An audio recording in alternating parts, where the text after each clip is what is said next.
Assalaamu calaykum waraxmatullaahi wabarakaatuh.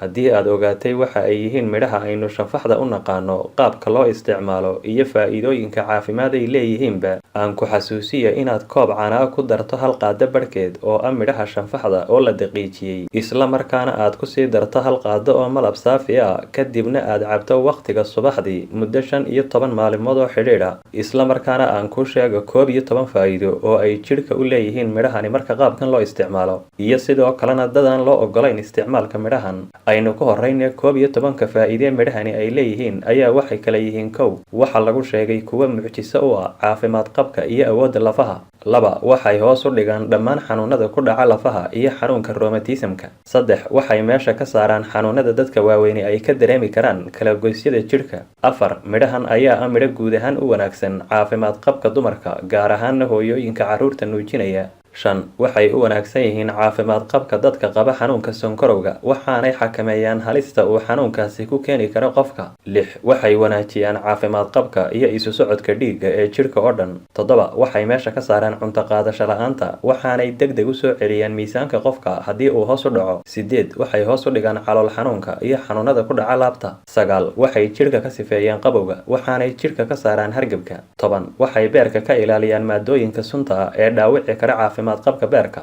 11 waxay wanaajiyaan caafimaad qabka indhaha, waxaanay kor u qaadaan xasuusta qofka. Dhinaca kalena waxaa aad looga digay in xaddi badan laga isticmaalo midhahan. Dhinaca kalena dadka qaba xanuunka tayroodhka ayaa lagula taliyay inaanay gebi ahaanba isticmaalin midhahan. Sidaas oo kalena ruuxa dumar ah ee uurka leh ee weliba ku jirta bilihii hore ee uurkeeda ayaa lagula taliyay inaanay iyaduna isticmaalin midhahan. Mahadsanidin.